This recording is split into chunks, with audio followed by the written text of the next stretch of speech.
You're listening to Ka-Pow, the pop culture podcast. Comics, television, movies, and more. If it impacts fan culture, we have something to say about it. And now, your hosts, Jordan, Cliff, and Seth. Hey everybody, welcome back. It's episode 301. We're on the other side of 300. My name is Jordan Lowe. I'm Cliff Barnes. I'm Seth. Just like the way you said that reminded me of the new season of Survivor. Jeff Probst said, "Drop the 4, keep the 1. Let's drop the 300 and keep the 1. And we're starting fresh." So it's a new Ka-Pow. So that was a fun time, reminiscing, looking back. We hope you enjoyed that supersized 2.5-hour episode of all our past hilarity. Although listening back to it, I couldn't help but think, like, is this working like I think it is? Like, are people getting... I don't know. Because it's like, it was a whole bunch of nonsense and silliness and us laughing and being goofy. It's like, that's not... those are just, like, moments. In an hour-long show, there's maybe, 2 minutes like that. It's like, I don't know if we really captured our essence, or if that's... So if you I'm thinking, if you just listen to the clip shows, like, these guys make no sense and never are in control of what they're talking about. Right, yeah, it is. Anyway, I overthought something. We're just having a good time. Figure. We're just letting people know we're having a good time. That's it. Yeah. But we also sometimes share information and opinions and, like, full sentences and don't guffaw over each other. So that happens more often. Yeah, I know what you're saying. I don't like the... I don't want to give off the vibe we're the morning commute zoo crew. Yeah, we are far from that. Although I wouldn't mind a few more sound effects, Cliff. You want to put in some horns and... Oh, he's going to drop some right here. That's a little callback to episode 3. Yeah, let's not start that stuff again. All right, so that 300 was like a labor of love. That took a little more time than normal. So we've been neglecting some of our regular topics of conversation. So there's been a lot of TV lately. It's the fall TV pilot season. So let's talk some television. What in the good Lord is going on? Nothing. Them just some fellas I play car pranks with. The worst thing about prison was the Dementors. Nobody exists on purpose. Nobody belongs anywhere. Everybody's gonna die. There are no strings on me. So if you want to make more money and keep the money that you make, better call Saul. He looks like a panda and a Disney princess had a baby. Somebody royally forked up. Somebody forked up. Randall! Okay, see you, Roth! First, I thought you and the others were gods. Then I realized you're just men. And I know men. You guys, look at my dirty girl. Roll on snare drum. Curtain. So... Good joke. There's so much. Where do you even I begin? actually have and not TV watched... TV now is just, for us, is just everything. That is not a movie. Right. Yeah. And I have not watched a new show, like, at least network show. Normally there's at least a sitcom pilot or something in the fall coming out that I want to at least check out. There hasn't been a single thing on network TV new that I've even given a shot. So do you mean like the traditional, like NBC, CBS? Well, yeah. ABC? Every year, Jordan's the one person I know that actually looks and sees what these new sitcoms are and tries them out. Yeah, I'm usually interested. I want to find the next good funny thing. I am more of I find myself like watching the things that actually are kept around. Jordan's the person that watches the ones that get canceled. Yeah. like he's willing to take the chance of getting invested in something that gets canceled. Yeah, let's listen back to the last 300 episodes of how many shows I've gone on to talk about that no longer exist. Right. So, start us off, man. Oh man, what is going on? Well, I will then. Forget it. Brooklyn Nine-Nine final season. Did anybody watch that? Yes. Brooklyn Nine-Nine. You didn't do that, Cliff? Well, No. I never watched just to go back, I didn't watch the original series until they canceled it and came back.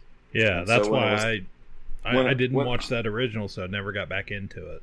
When it was coming back, I was like, "Well, okay, well, there's a fan base for this. I'm going to check it out," and I really liked it. I binged it and really liked it and enjoyed when they came back. And then I think the last season or so was a little worn out, but then they came back with this whatever season. I don't remember what number it is, but I think it was season 8.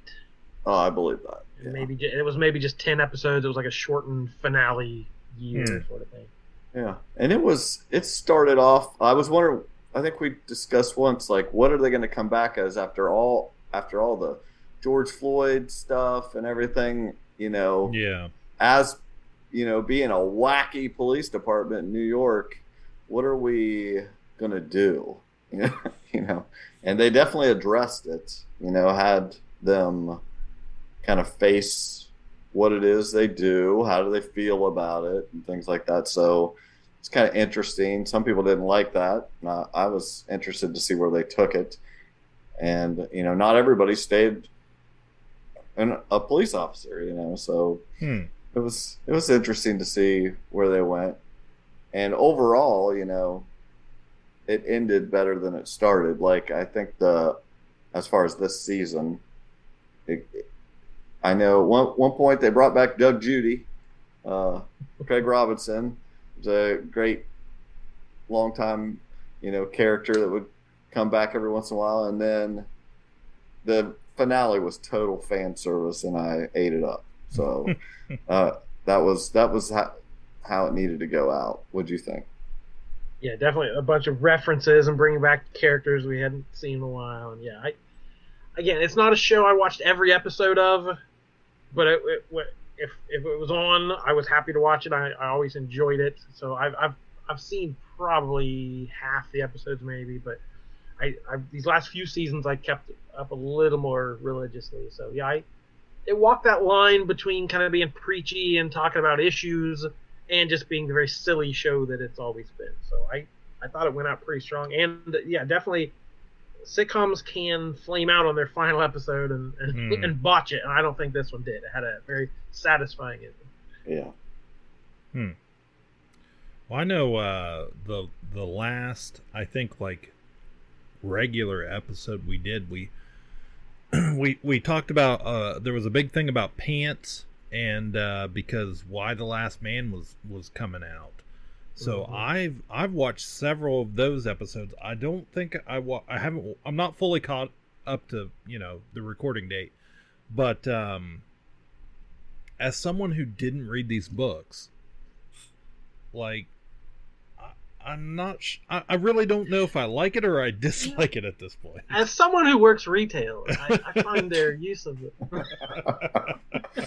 No, I actually reread the first trade right before it premiered, just to kind of remind myself what was going on. And it's its own thing. It's its own story. It's not 100% faithful, which nothing is, but it had to be updated. It had, that's one of my favorite, series. It's a top 10 series of all time for me, and I love Brian K. Vaughan, and I just like, I think I had mentioned to you guys that it definitely needed the update because that comic was so from York's perspective. It's such the guy's perspective, and the whole story is it's a woman's world now.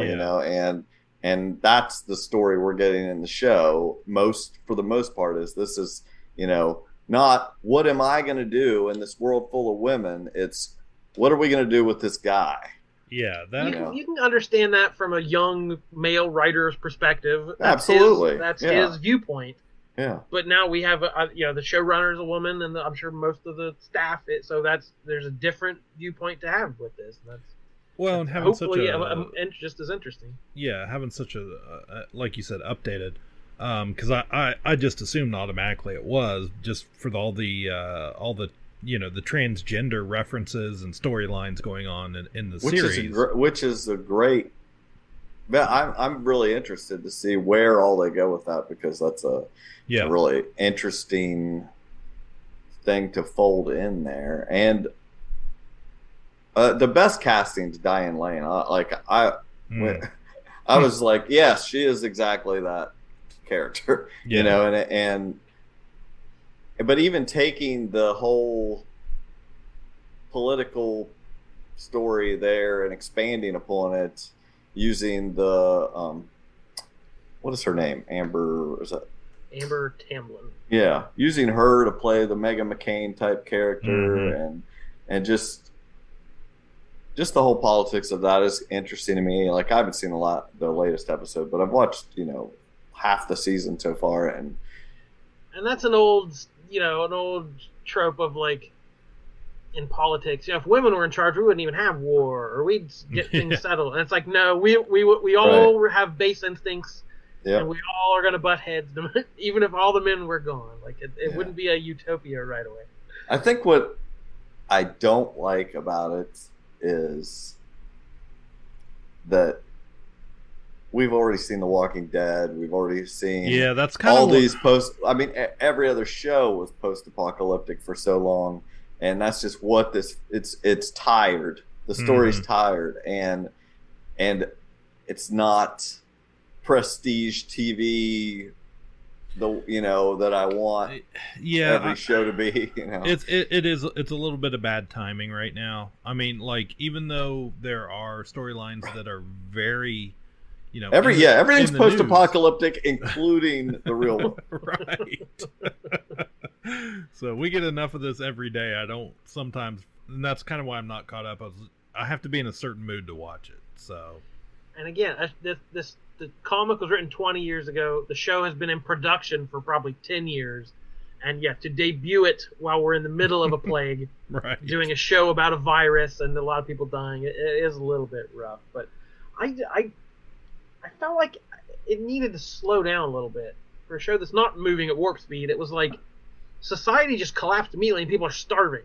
And I know it's not a matter of days. They've been at this for some weeks, but like, you think it would take a little bit of time for society to completely collapse. Right. We would hold our own, our own. You're right. It would be better for that, but they're just trying to get a season 2. It's one of those things that's like, yes, I think that would have been the right choice, but they're just like, we got to get into the excitement. Let's see people like try to hold on to the patterns they normally had and try to have a normal life, and it slips through their fingers and eventually becomes something else. But it just sort of immediately, they've got gangs of roving bandits and stuff, and it's like, wow, is America really that close? And do I want to know the answer? Yes. We are that close. These people already have their Punisher shirts. I other than those things, multiple things we listed, I really don't know what it is that I'm missing from it. I don't hate the guy that's playing Yorick. Like, I think he's good enough. And I like 355. I like Diane Lane. Like, I like the pieces. I don't know if I like the execution. You're coming into it knowing how cool 355 is, and knowing all this stuff. Where I remember Cliff has said he doesn't find the characters very likable. Right. So I just honestly, it could be the direction or something. Like, I don't know whether. Sometimes I think this actor's just not very good, but who knows how many chances they get to film a scene or say a line. So, but that's my hope. Like, you can start with some unlikable characters, and they start to bond and become better people over time. But again, you got to get to season 2 for that to happen, and so it has to be. And maybe good enough for now. Maybe that's it. Comparing it to a Walking Dead. If you remember those early seasons of The Walking Dead, that everybody complained because it was too. They said it was too slow. It wasn't. It wasn't. But that was the complaint. Where are the zombies? We want to see them fight. That was for like 3 or 4 years. That was the constant feedback on it. And I was, I remember being like, no, this is way better. Develop the characters. Let's get invested into it. I'm just so surprised how, for as long as I have anticipated and wanted them to make this, how blah I was about the whole unveiling and stuff. I was just like, oh, that's on. I guess I can watch it. I wasn't excited after having seen the trailer. Just like, I'm not as hyped as I was hoping I would be. What else do we got? A million other things out there. Well, it's Halloween season, and AMC always does their Fear Fest every year, playing a bunch of horror movies all through the month of October.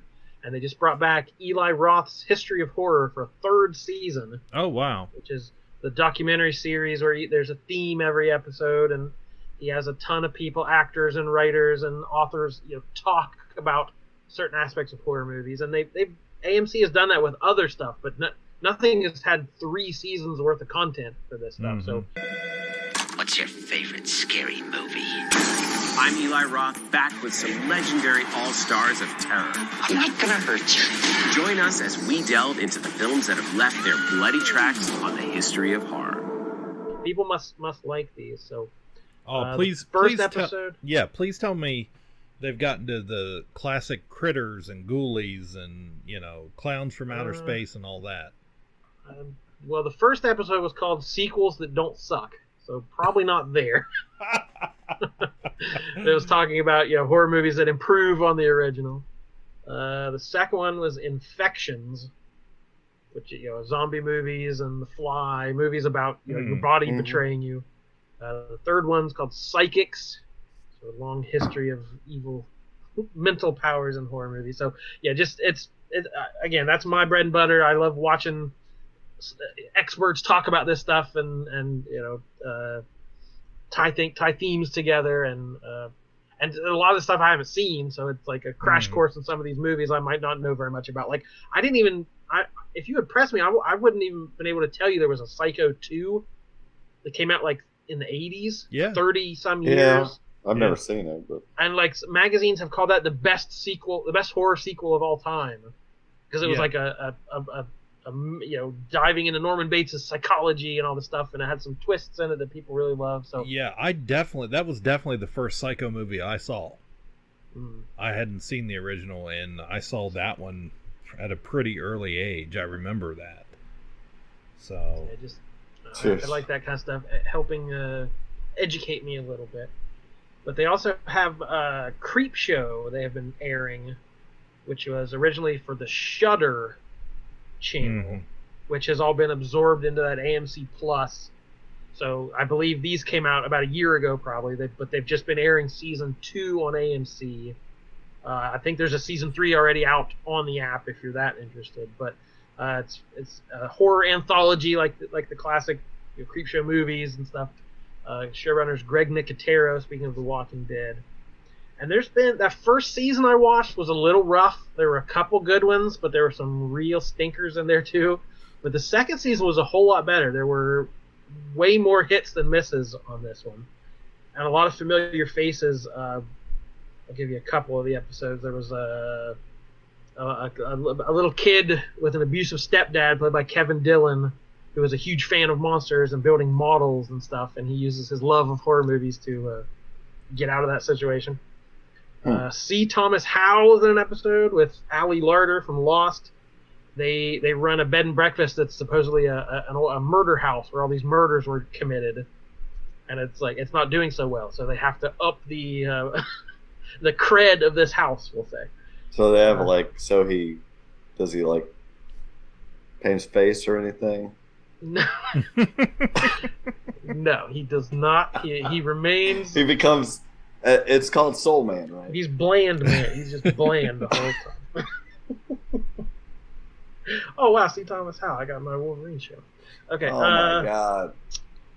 There's one with an exterminator played by Josh McDermott from The Walking Dead, who Keith David hires him. He is a rich landowner. He owns a bunch of apartment buildings and stuff. And there's a bunch of homeless people around, and he wants them dealt with. He's like, "You're an exterminator. What's the difference?" That kind of idea. Like, what would it take to get you to get rid of this problem? Molly Ringwald is a high school guidance counselor with some kids who are having some troubles. Archie's mom? Yes. but they might be vampiric in nature. So imagine teen vampires and all the problems that might entail. There's one with some astronauts who are trying to make first contact with these aliens. That has Breckin Meyer in it. The season finale was these are all half an hour. Each episode's an hour with 2 stories in it. So each of these are half an hour long.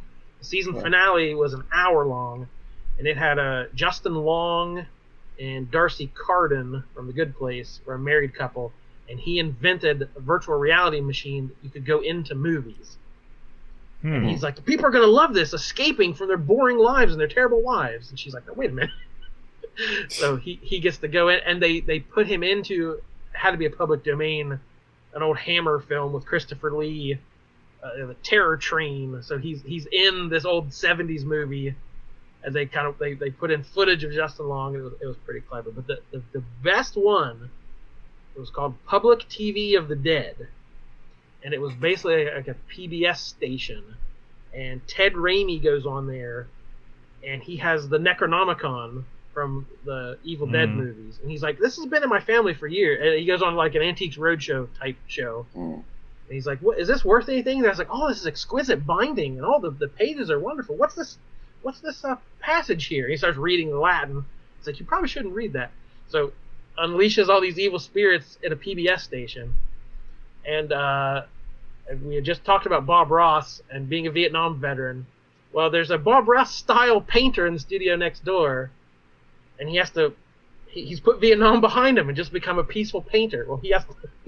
It's basically like Bob Ross's Ash from the Evil Dead. So it was an excellent half hour and very fun, silly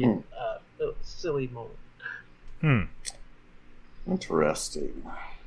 Well, speaking of keeping with that Halloween theme going here, guys. Welcome to the home of fear and fright, where not all guests survive the night. The lucky souls will live to tell, and those who don't will rot in. What's the matter with you? You can't say that. This is a family show. What are you doing? Welcome, foolish Muppets, to tonight's very special Halloween challenge. We just have to survive the night in this haunted mansion? Everything here will seem familiar, but your eyes may deceive you. Whoa. I'm the mysterious Madame Pagoda! Wait, Turn it down, I can't hear myself think! Take 5, everybody. Where are you going? No! Happy Halloween. This place is really haunted. Fiends, omens, and bogeymen, lend me your fears. It's showtime. Usually I'm worried about dying up here, but looks like you beat me to it! Don't you have anything better to do than boo me? Tough room. Muppets Haunted Mansion has hit Disney Plus, and I watched that today, and it was so much fun. It's excellent old school Muppet humor. It's just they've taken the classic Disney ride and inserted Muppets, and sometimes that can be a great thing. When is it not a great thing? Just add Muppets. Well, some of the last couple years or so, they've tried a couple different Muppet series that just kind of fell flat, and I felt like they really went back to kind of the original idea. It stars the Great Gonzo and Pepe the King Prawn.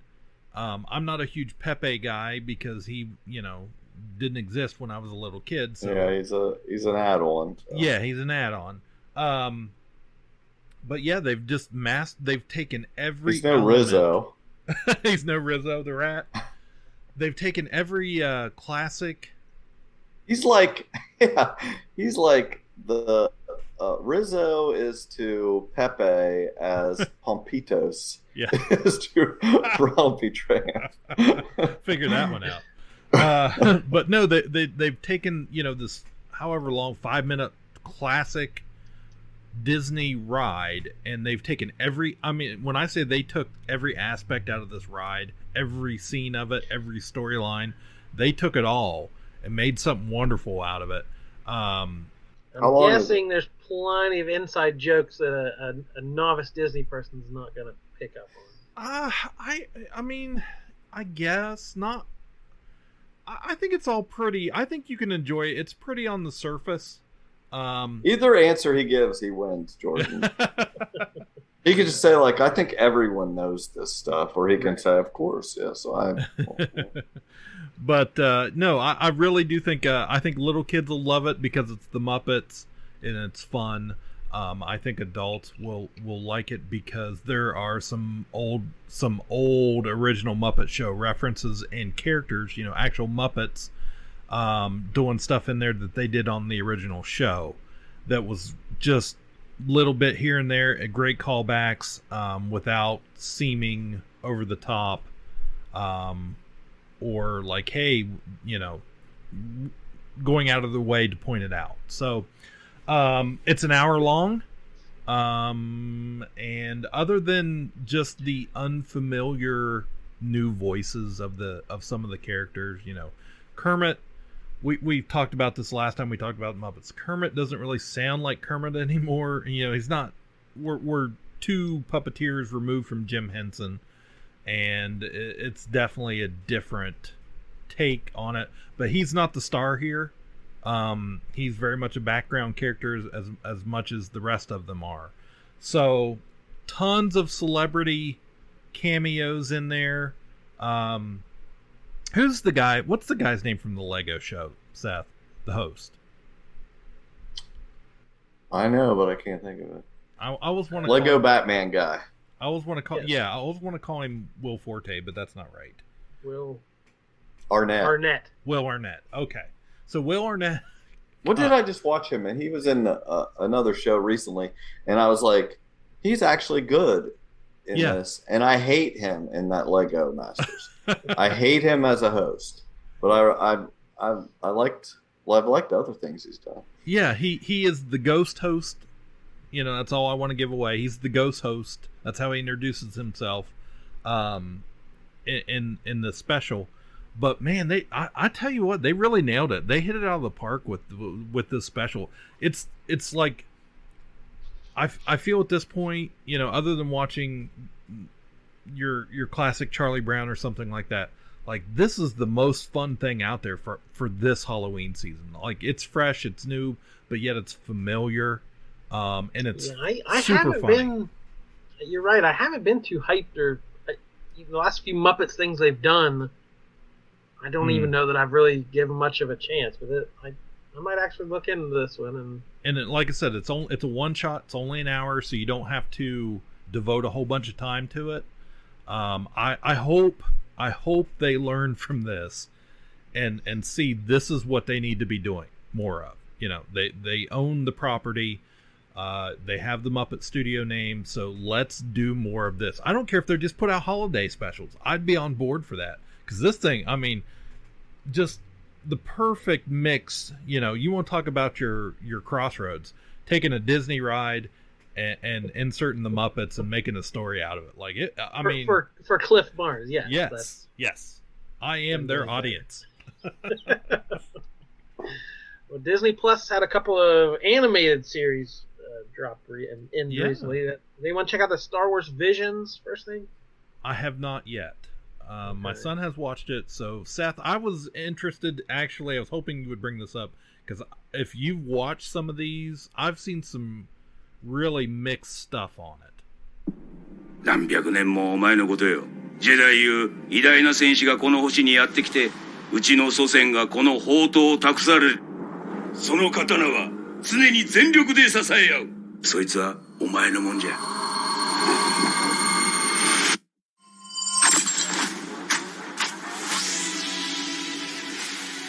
Is this the anime thing? Yeah, these are 9 short films from 7 different Japanese animation studios.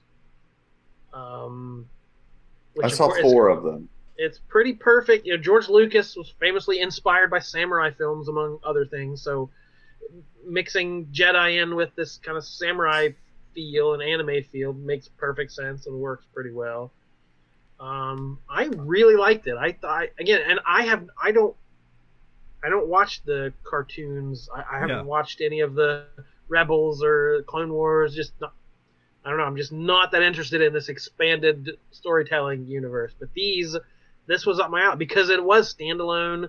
It wasn't, oh, there's 1 minute in the movie that we can fill in a crack with some plot, and like it wasn't going back and retconning stuff. It was just its own thing. It was basically all new characters and random one-shot adventures. And some of them were kind of silly, and some of them, didn't go anywhere. But all of them had something that I enjoyed, some kind of charm. I think the one people seemed to like least was the band one. That's one of the 4 I watched. Oh, okay, they formed a band, and the first 10 minutes, I'm like, all right. But by the end, was like, yeah, go, guys. I was into it. So yeah, I definitely like that better than what people were saying. Like I watched it just because I was like, this isn't even long. I'm gonna check it out and see why everybody's crying about it or whatever. But I thought it was fun. Like you said, by the time it got to the end and didn't really do what I thought it was going to do, I was like, oh, this is just fun. They're just being, I don't know. I was trying to think what I would compare it to. A band doing that, just like winning everyone over. Are these about, how long are they? Are they about a half hour? 15 minutes. Oh, yeah, okay. Much short. They're just short. 10 to 20. I think 20 minutes is the longest one, probably. The other 3 I watched were. I watched the first one, which is like the Duel or something like that. I think that's what it was called. Yeah, the Duel, and it was fine. I barely remember what happened in that. A lot of them were more style over. Yeah, I'm not an anime guy. First off, I've told you guys before, my son loves that stuff, but it's just like it doesn't click with me normally. But honestly, this series, I should go back and watch the rest of the episodes because I liked everyone I saw. This series is the biggest argument for anime for me. Like, I actually liked seeing these different styles. I would like walk in his room, he's watching anime, and it's a cartoon of people eating ramen. Just like it's like a ramen cooking show or something that they're doing, and they eat for like hours on end. They're just slurping and go, and I'm just like, no. It's not fake noodles. It can't be fake noodles. Yeah, I was just like, I'm not having this. It's not entertaining to me, all the grunts and but this was good. And you don't like on Speed Racer when he goes, oh. No. I do like Speed Racer. But what? Huh. I get sick of that. The other ones I watched were the David Harbour one. The Elder was the name of it, and it was, a pair, Jedi and Padawan, going off to find some, old guy, and I just loved David Harbour's performance, and it just, I don't know, maybe I just like his voice. I don't know, but the matching of his voice with the character he played was very entertaining to me, and that story was fine and good. Well, my favorite one was the Ninth Jedi, with the girl, and there was like a neat twist on lightsabers in that story, and just it really set up kind of a world that I would be interested in seeing more of. So, what did you think? Yeah, to me, I said this was the best argument to me against all these lawsuits that are currently happening about, nothing will ever go into the public domain again, especially if it's owned by Disney. Like, yeah, Mickey Mouse will never, what is it? I don't know the law behind, but after 75 years or whatever it is, like, Steamboat Willie will be free to do whatever you want with. Like, you can't use Mickey Mouse because that's a corporate logo. But the films he are in will become the public domain, and Disney's been fighting that for years to not let any of their stuff go into public domain. But to me, like, once something hits this sort of level of Star Wars, and it's so expansive and so mythic and so worldwide, like, it should, in 100 years, it should be our King Arthur, Robin Hood, Frankenstein, Dracula. Like, those stories that anyone can do anything with, like that should be Star Wars. And like to have such a hold on it, like I don't know, I'd like to experiment, but we shouldn't do too much. Like I would love to see anything in the Star Wars universe, but young, creative, exciting, fresh voices.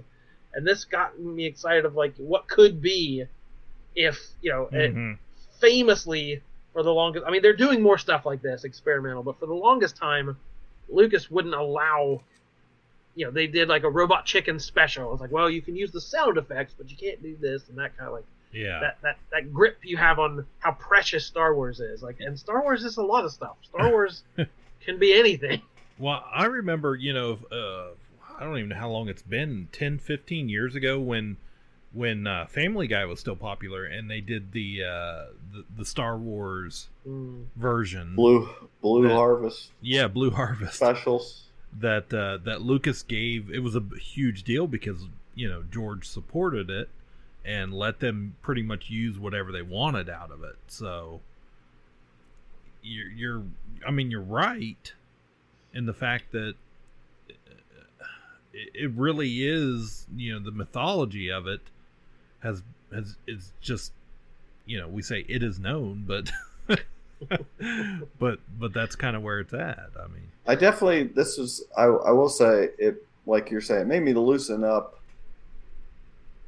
where who can, you know, it made me less canon, you know, leaning. I was just like, just do whatever.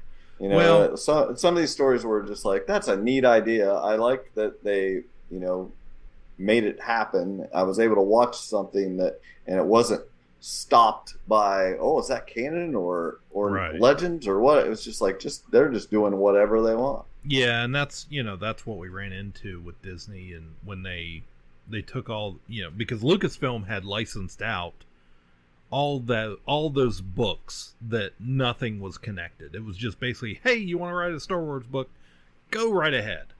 And to the point where, you know, there were so many conflicting stories out there that they tried to hone it in, which I understood that. And they've went back on it and taken, you know, little by little what they liked and reincorporated some of those characters or storylines or whatever. But yeah, I mean, who's it hurting? and these proved, you know, Luke. There's no Luke and Han and Leia. Like, these were just in the Star Wars. These were almost 99% new characters, and they were interesting. And like you said, I'd like to learn more about this one. And you know, it Star Wars again. Star Wars is not just the one thing. It's not the Skywalker saga, right? But that again, that's the reason I've kind of. It's not because I don't like animation. I've avoided all these Star Wars cartoons because they are so dogmatic of this is set in this time period between this war and that war, and it fills in this story you didn't know about and I don't care about that kind of stuff. As Patton Oswalt famously said, he likes ice cream. He doesn't need to know about the salt and the sugar and the milk and the bowl it's mixed in. Like, just give me the ice cream. That's what I want out of Star Wars. I think Angelina Jolie is pretty. I don't care about John Voight. I'm gonna argue back though that sometimes all the tying together is the ice cream. You know, like fair point. For but not, you know, when it depends on your level of engagement. Yeah. If you're invested, like you're a sprinkle level fan there. We're banana splits here. We got, you know, we're invested. Yeah. So. Just give me a lick and let me go on my way. So what was the other animated? Other animated was Marvel's What If. Oh God.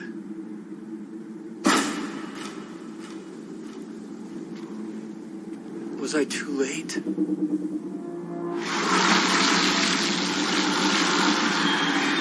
Oh jeez. Come on, big guy. Time to go green.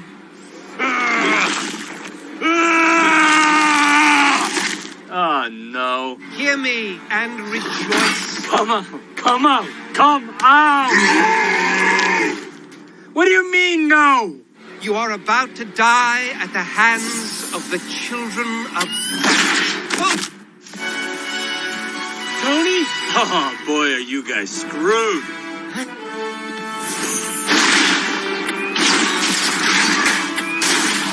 Yeah! Spider-Man!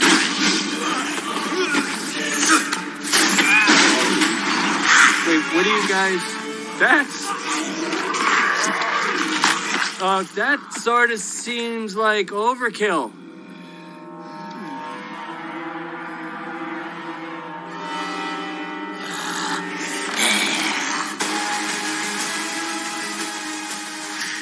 Oh, sorry, you gotta say it. I always say "what if," but he says "what if." He says. I gotta tell you, he crushed it. Yeah. Jeffrey Wright was the perfect watcher. Like, I loved his performance. When they had announced his casting for this show, I was just like, why would... Because to me, he's a pretty big name currently. You know, he's done those Westworld and been in a bunch of movies and Hunger Games and stuff, and I'm like, wow, that's a pretty big... That seems like a really odd casting for just a streaming cartoon series, you know. But... Man, this thing was great. It's a big deal. It was great. Well, I liked it a lot. I'll get my negative statement out of the way because it kind of ties into the Star Wars thing. Is this was the first thing from Marvel I thought was going to be kind of standalone. That yes, of course, you have to know the continuity. You have to know what these are referencing and what these movies are from. So there's a baseline, which everybody knows. You have to be a Marvel fan. But it's like, oh, each one's going to be its own thing that's going to stand. But then it had to, because Marvel can't help themselves, it had to build sort of connected universe. And like you said, Gamora shows up in the last one. Like, wait, did I miss something? Is there a piece of this puzzle? Like, it shouldn't matter. You should be able to say, hey, you like zombies? There's a really great episode.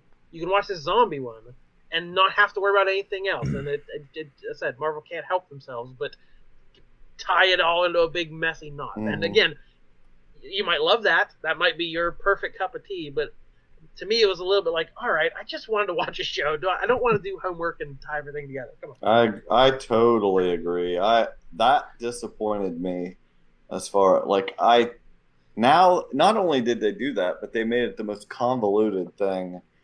They ended all these episodes like, oh, you know, they all kind of ended odd, so they could do this, and then the resolutions of the endings were just like, oh, come join the freaking team, you know. It's like I don't know. It was my favorite episode's the zombies. Yeah. That was the most fun and funny. It was a really great episode, and I liked some of the other ones. Yeah. You know, I was not head over heels for any of it except the zombie episode. I really liked that one. I like the animation, but again, I'm so disinterested in this team they've created that will, as far as I'm concerned, it's just going to continue into the next season. They're going to show this Gamora episode that they've saved, her and Stark, you know, doing whatever they were doing, you know, wherever they got spoilers for whatever, but wherever she got this Infinity Stone crushing machine, I'm sure that'll be, you know, in that episode, and they'll just go on, they'll add some new stories, and then those characters will join the team, or, you know. That, to me, that's the selling point of the what if, you know, in the comics and stuff, is here you have one issue, you're going to do whatever you want, blow anything up, kill anybody you want, like anything could happen. But if you're writing it with an idea of, well, this has to tie into that, it's like, then you're not. I really wanted standalones, just like the issues, just like do whatever you want and then reset. So now every time we have to be worried about what is going on in this alternate universe comparatively to the other ones. I just want, what if Spider-Man killed the Punisher, or vice versa? You know, what are these standalone stories? I don't know. It was fine. I kind of felt like I felt like there was enough standalone in each episode. Like there wasn't, you know, much like the movies, it was telling a bigger story in the end. But for the most part, like, just animation as a whole to me is very much, I just want to see what it's about, because it always makes me feel like a kid again. Like, oh, it's just here to be fun, and we get what we get out of it. Them including most of the big actor voices in this gave it a little. I felt like gave it a little bit more seriousness to it. And made but sometimes definitely felt more like this is important or this like matters it's official because the actors. It would have been a problem if they hadn't done it. Mm-hmm. Like they didn't. A lot of them didn't do a great job, but we would have been so focused on the fact that they don't sound right because there's a couple of them that don't, and it sticks out. Yeah. So I'm glad they were able to just say, "Hey, this part you signed this. By the way, you missed clause 47 on page 323. You have to do this too." Do you know Scarlett Johansson's lawyer? I need to talk to him. Exactly. But there were a few of them that were the actors, and they sounded so weird. I didn't realize it till the end. I'm like, wait, that was really Michael Rooker or whoever. It's so funny that nowadays we expect every animated thing to have these huge stars. I mean, it never used to be like that. No, because back in the day, animation was so focused on doing it on the cheap. That's like I said. And you didn't have to concentrate at all on Yeah. who the person was. It was just that was a cartoon. Yeah, that was, it's just fun. It was Aladdin and whatever, Right. And then old Shrek came along. Ugh. And they were like, "Oh, we're gonna, you know what we're gonna do? We're gonna get some big freaking stars and change the all the rules." Man, you freaking nailed it because you don't know how much I hate Shrek. Like, I freaking despise Shrek, and not because it's the whole thing is just terrible, but it's just for that reason. It's just don't sugarcoat it. I don't hate it because it's terrible. I mean, it is, but that's beside the point. It could be total nonsense, but it's not total nonsense. But it just feels like they're always just trying to cash in on Eddie Murphy or some celebrity voice, Mike Myers or whatever, and that's, I don't know, I don't like that. So, but I'm not a Shrek hater, but Shrek is not on Disney Plus. Thank God. You can have that Universal. I don't know. I thought this was fun enough, and even though they were telling, like you said, it had a familiar thing happening. I felt like they did enough with the characters to change them enough, or their environment enough that I was okay with it. I mean, we haven't had a lot of Marvel lately, so this was fine with me. Yeah, I definitely enjoyed it, but it wasn't like I usually forgot it was Wednesday that it was on, and these other Marvel shows, like, okay, I got at appointment television, I can't wait for the next episode. And this one's like, oh yeah, I got that one to watch. Okay, cool. Like, yeah, it wasn't the most pressing, exciting thing. But I gotta tell you, Ultron with the Infinity Stones, that's a pretty terrifying villain. Like, that's a pretty clever take on all this stuff. Again, if you're gonna do anything you can or anything you want to do, like, that's a pretty good escalation of just like, let's go nuts. Let's give the robot the stones. Well, I like Ultron. Yeah, and because Ultron wasn't my favorite in that movie, like when his movie came out, I was just like, whatever. And I feel like they really improved on it, but in the same sense with the Killmonger character, I was just like, I want more of this guy now. I liked him in the movie, and now seeing him, what they did there, I was just like, yeah, this dude is dangerous. And that could have been stuff in the movie, in the next movie. Yeah. So, anyways, answer your question. Oh, I know about 66 upcoming hey, shut up! Oh, Echo, stop. There was one more while we're on this kick. There was one more animated series that kind of short series that came out on Disney Plus. You guys probably may not have watched it, but it was called Doug Days. I am Dog, and this makes me squirrel. I am warning you once again, but I will not warn you after that. Doug! Get out of Maya's areas. I digged them. Yeah, it's not digged, it's dug. Yes? No, you didn't digged, you dug. I am dog.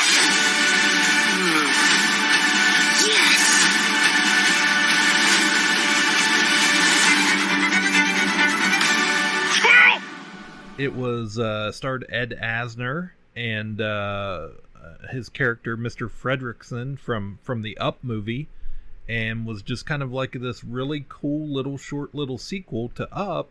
And what happened to him? He buys a new house, he keeps Doug the dog, and Doug fights squirrels in the backyard and goes on adventures, and it was really cute. Ed Asner, I think it may have been the last thing he did before he died. He's also, by the way, spoilers, he makes a cameo, real short cameo in Muppets Haunted Mansion. But I thought you were going to say spoilers. He's dead. No. Is he a ghost? He is a ghost. Whoa. That's freaky.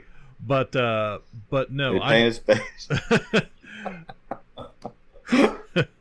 I just wanted to mention that real quick. If you liked Up like me and you have Disney Plus, go check out Doug Days, because it's pretty wonderful. So, Cliff, did you finish Ted Lasso season 2? I'm halfway through the last episode. Oh my gosh. I just ran out of time today. So I was literally, I had it playing as I was coming home from work tonight. And I just could not, I didn't have enough time to get through it. So well, I'm all the way to the end. We can talk it without spoilers. There really isn't anything to spoil too much. But you haven't even watched the show, have you, Jordan? No. Well, as far as season 2, I'm so on the opposite side coming out of it than I was going into it. Yeah. I was so worried about it because I really loved the first season like everybody else, and then the promos for the second season looked so like a caricature of the first season, looked over the top, quippy and all this stuff, and it was not. It was totally not what I expected. In fact, they took an amazing turn of they laid all this groundwork of him as the ultimately positive character and just having this positive effect on everyone around him this first season, and dismantled it in the second season. Yeah. And it was amazing. It was amazing. It was. Yeah. The struggles that character goes through during the season, and the way they portrayed it, and he's not the only character in season 2 that's dealing with with mental health issues and stuff like that, or right. life choices, and but yeah, just the so many ways that they made their point of the what is expected of men, and how men put this on each other, how the world puts it on them to be this masculine thing that has to act a certain way and cannot show emotion, right. or and how even everyone in his life expects him to be this guy that he has been, and he's dealing with this other stuff, and just each of them, the Roy Kent stuff, his arc is so good.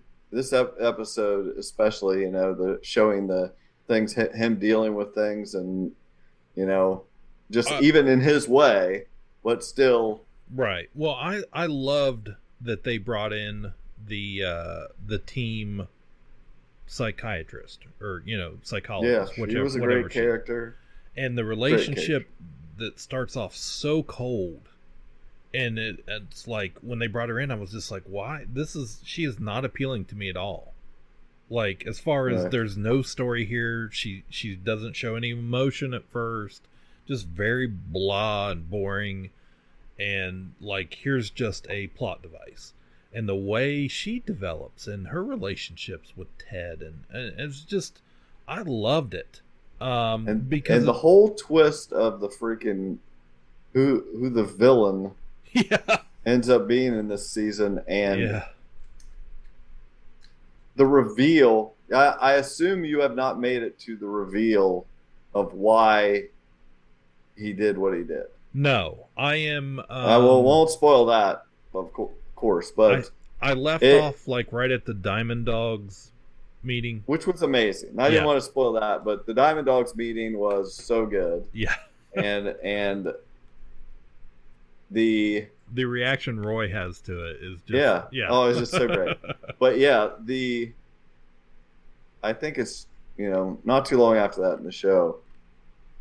There's the confrontation. You get the reveal of why he did what he did, and it's great. It's a great reveal, and that is not to give the guy an excuse, but it's another way that I had a feeling that's the way it was going. Like because he's not an evil character. Right. No one in the show is evil. Exactly. It's still that tries to have that little bit of lightheartedness to it. Everybody's got some good in him and stuff, and he's not evil. He's reacting to something, and you don't know what. And that's exactly because I really enjoyed though even honestly what it climax. is. You this entire season we start to dislike that character, and what it is what it feels like it is to us, the audience, from my perspective, is that he got a little bit of hype, and he wants more, right? And he is jealous of everybody else living the high life, and that is what you feel like the problem is, and that's not it. And so when you get the reveal, when he explains it, it's like, man, there's almost nothing to say to that. Like I get it, and it's good. I think you should watch this show, Jordan. You should. The nice thing about it is, even though I know it's leading up to a climax and a confrontation, because we know the characters are so well developed and they're so uplifting of each other, I don't expect there to be like some huge blow up and now we have this dude's evil, and I totally expected this forgiveness or everybody coming together type of thing, and don't expect the unexpected. Okay, I'll tell you that you're gonna get a different ending than that. That's enough of that. But anyway, Ted Lasso, it's great. They did it. They were able to do a second season that was just as good as the first, as far as I'm concerned, in a different way. So we'll see where they go with the third season. Anything else? There's tons of other stuff, but I'll go with the most pressing one that I felt pressure to watch, and I'm glad I did. Squid Game on Netflix. Okay, well I'm gonna before you go off on Squid Game, I'm gonna tell you that I watched the first episode tonight and do not want to be spoiled. Okay. So I was a little like, I don't even know if I want to watch this because I know it's some sort of battle royale thing, and it's kind of tired. But I watched the first episode, and of course, what piqued my interest. And I want to watch it now. So I hadn't heard. Tread of this. lightly. I hadn't heard of this until somebody at work had mentioned it. And I was like, I have no idea what you're talking about, and I kind of had to like look up very briefly, like, oh, is this something I want to watch? And now I came home and it was. It doesn't seem very Cliff, but it's definitely has. Well, grabbed the world. I had that thought that it probably isn't up Cliff's alley, but I could definitely see Seth as a Big Brother fan really getting into this. Yeah, I'm interested. It is like if Julie Chen put a mask on and became Julie Chen Moonves. Julie Chen bot. And you do these silly Big Brother competitions, and whoever falls off the wall gets shot in the head. That sort of, It reminds me of The Long Walk.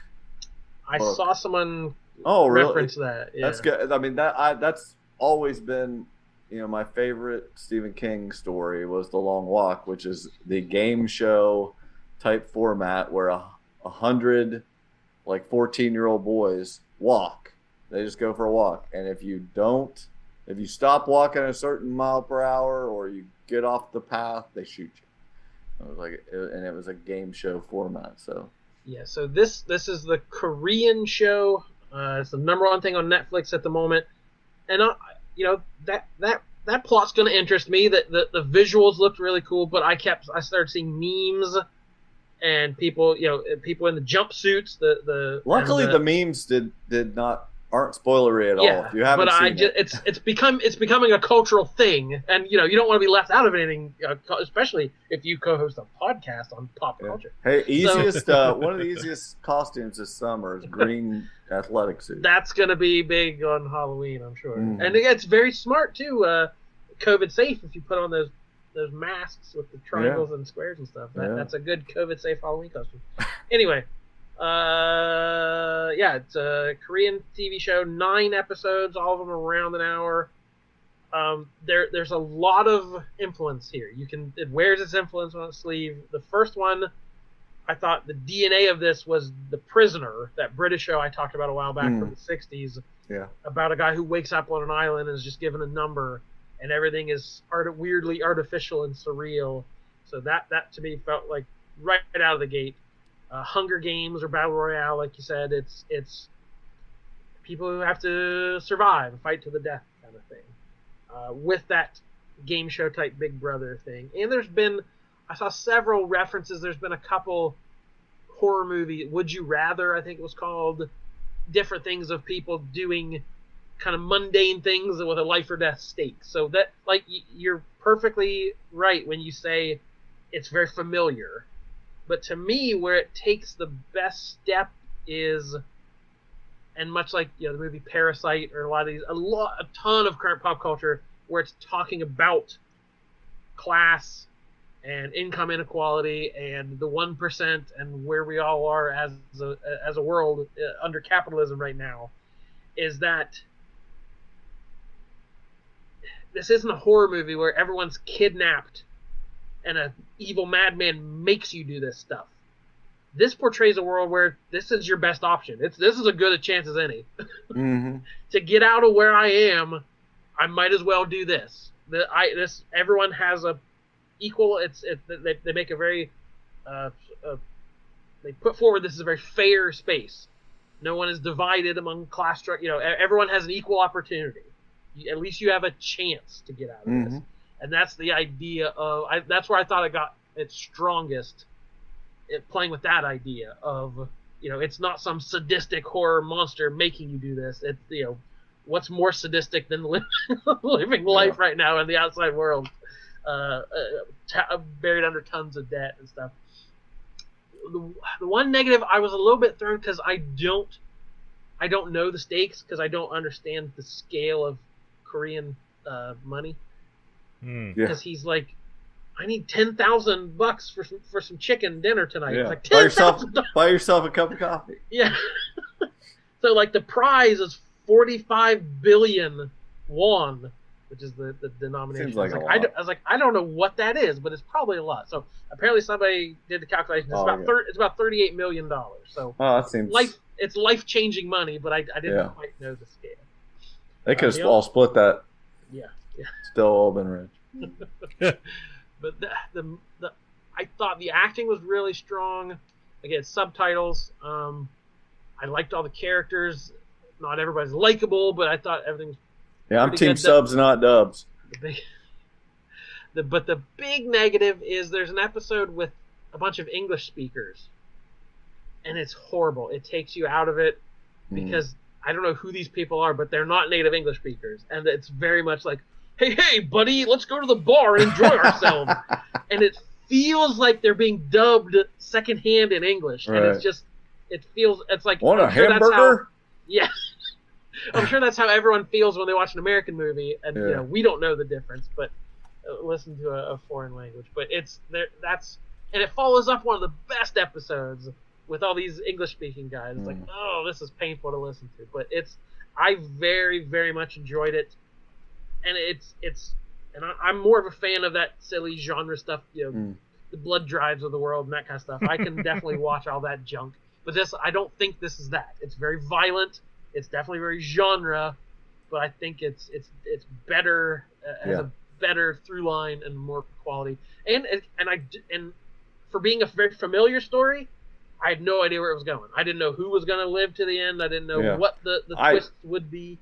I fell in love with the end of the episode. Of course, the first event, and you're like, you learn so much about what the characters in that event. And honestly, so I'm going to just to spoil the first minute of the show.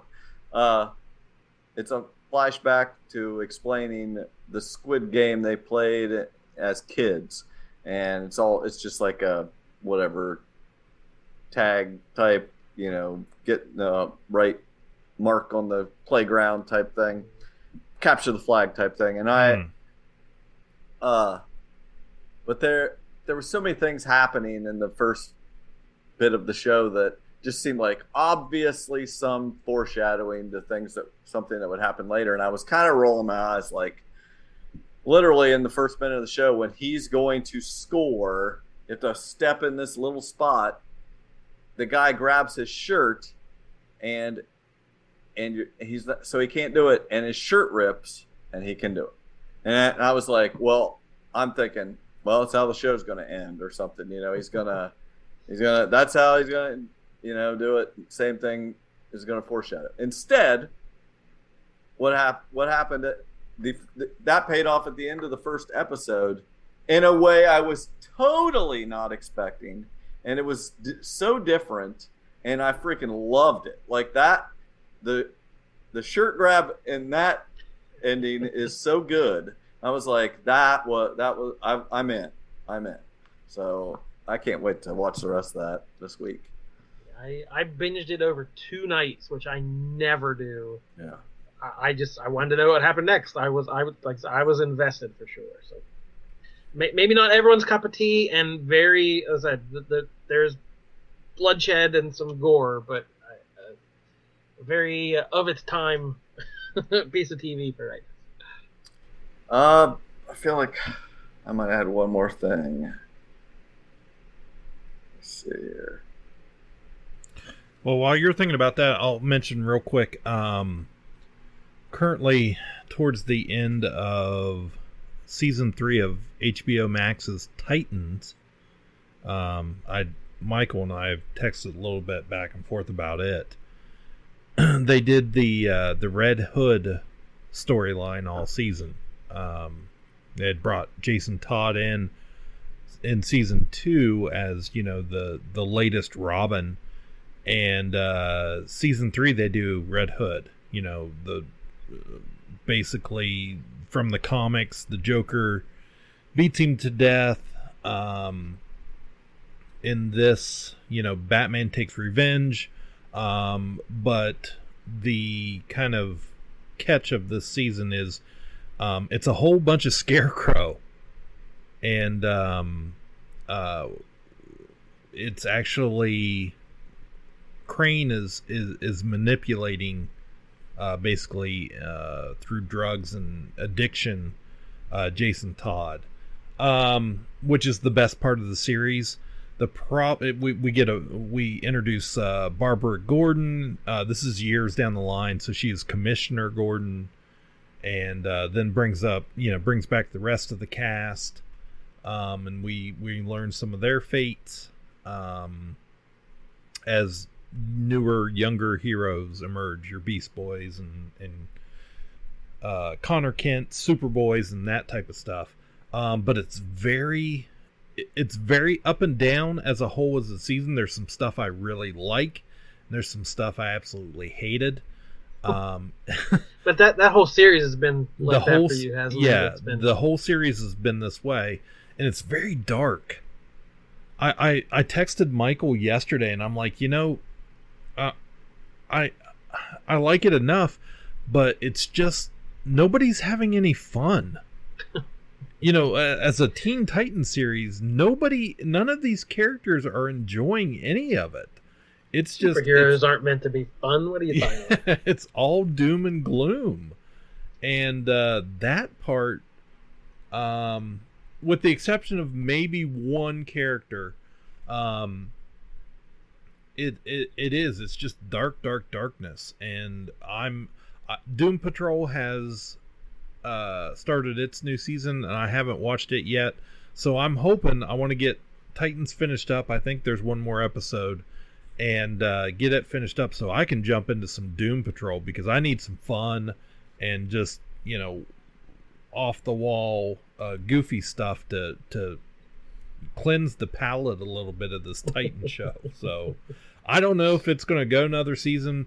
Honestly, with all the CW shows they do there and the fun campy stuff at with Stargirl and stuff, I'm just like, what are you doing, Titans? Like, you have went down the wrong road here, guys. These other shows have laid it out and showed you what works and what, how it should be, and they've totally missed the boat. And I'm not sure what the standards difference is between what HBO wants from it or what, this was the DC app. That was one of their defining shows. Right. And I'm sure they didn't have as high a viewership standard. So if it's, I'm sure HBO is looking at it a little more critically if they want to make more or not. Yeah, and the bad thing is, when you just look at these characters at this point, they look very, for the most part, very accurate to their comic book origins. You've got the look, you did good on the casting, but just, it's so dark, nobody can see it. Got a Netflix show that is season 2. Did either of you guys watch the first season of Love on the Spectrum? Yes, and I loved it, but I have not watched season 2. Oh, it is just more awesomeness. I think we talked about this when season 1 came in. I think we did. I'm continuing my quest for true love. I haven't been very lucky in love. Am I ever going to find the girl of my dreams? I would describe myself as a kind, generous, helpful, polite man. I have autism. I love cats. These lovable singles are looking for the one. I can't see myself without a wife. There's no other way for me. Love is something that's been on my mind for a very long time. Something I believe in. I'll do whatever it takes to find a girlfriend. How would you describe yourself? Weird. And I love being weird. Hi. Navigating the unpredictable world of dating and relationships. Can I get a question? I've never been on a date before. I'm a bit like Forrest Gump. I'm a chronic oversharer. Share their hopes. Feeling excited. I want to be in love. What's your age limit? 70. I can't wait to get rolling. She said yes. You have a match. See ya, Mom. A man needs a spouse. And their fears. I'm just a bit nervous. If I muck up, there's only the whole world watching. From first dates. This is your first time? First time. Me too. I'm ready. It's going to be really an exciting night. Look at the moon. Ah! I am planning to give her a kiss. Not on the lips, on the hand. And first sparks. This was really good. I enjoyed myself. This show is about people on the autism spectrum trying to find love. Yes. And it sounds like a dangerous thing to film, and I've heard a couple of people, kind of comment that they felt maybe like they were making fun of these people, and I don't get that at all. I don't either. It is honestly, I think it's I have trouble thinking of some Ted Lasso. Does this for a lot of people, but the most positive show you can watch, I cannot watch the show without my face hurting after from smiling the entire time. Yeah, it brings me so much joy to watch those 6 episodes. I mean, I just couldn't stop watching. It flew by. I want more. They brought back several characters from the characters, good. but people from Michael's back. Bringing back these people from the first season to keep trying, or letting there was successful people in the first season, bringing them back to see the future of their relationship. Matching up people from the first season that didn't match, didn't work out with other people. There's new characters that are all good. I mean, it's great. Yeah. After you watch it, let me know, because there is a couple things I want to talk about, but I wouldn't want to spoil any of it for you. What is so endearing about it is these people, they just want to feel love and get a human connection, and I'm sure it is incredibly difficult for them to do that, and so it is about that, and to watch them where they might feel super awkward talking to someone not on the spectrum, and vice versa, and everybody's so hung up on that, to watch them interact together and accept each other's problems like it's nothing, because they have the same problems, or they have a problem that they can sympathize with them, right? And they just clicking so well in their conversations. They just, if someone acts odd, it doesn't faze them a bit. They're like, oh, well, I do this, so if you can put up with that, I can put up with this. I don't care, that's nothing.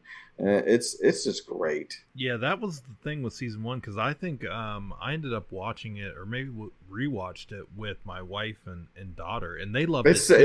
It's just for the whole family. And we had recommended it to some friends. A little bit like F-Boy Island and that kind of thing.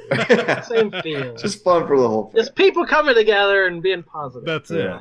But it does. It's great. It gives it gives an honest portrayal of their lives, what their experiences, without making fun of them. With just trying to. It does a really good job of. My own experience was of feeling like seeing it from their perspective a little bit. Being able to understand a little bit of their world. Without and just the supportive families they have, and I mean the people that are on the show anyway have very supportive families, and you just love to see that. And Michael, the character I mentioned from the first season, he wears a suit, and he's just like, he is about love. He's got shrines in his bedroom about love, and he'll do anything to summon love into his life. And he's very he's just you just love to watch him. Yeah, I don't great. know. I will go ahead and comment, and you'll see it when you see it. You'll figure it out yourself. There is one relationship that seems not like a good match as far as their level of functionality or whatever. Like, one of them is functioning at a lower level than the other one, and it seems like it's not a good match as far as I'm concerned. But one of them just wants love so much that it's just like they kind of don't see that they're not communicating as well as they should be. But it's one ripple in a hugely positive show. So definitely recommend Love on the Spectrum to anybody. I'm excited about that. I didn't even realize there was a season 2 out. Yeah. It's so good.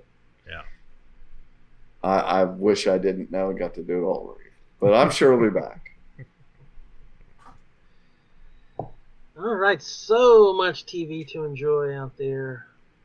An endless amount of networks and streamings and channels and all sorts of stuff. So if there's something out there you're enjoying and you feel like we're missing, we can't cover it all. We look and we try, but we can't. So let us know if there's some great show we're behind on or not attuned to. And keep track. We are gonna reconfigure our patron content. Yes. So keep an eye out for that. We're gonna have a new setup for all that. We're going to have some bonus material you can get, some access you can get. So we'll be announcing that very soon if we haven't already. So we thank you for listening. We thank you for your attention in those matters. And we'll be back very soon. My name is Jordan Lowe. Cliff Barnes. Bye forever. Ka-Pow, the pop cultured podcast, is intended for entertainment and information purposes only. Sounds, music, and clips played during the podcast are property of copyright holders. All original content is property of www.udownwithkpp.com. If you enjoyed this podcast, please subscribe and leave a comment. Ka-Pow, the pop cultured podcast, can be found on Apple Podcasts, Google Podcasts, Podbean, Spotify, and wherever podcasts can be found.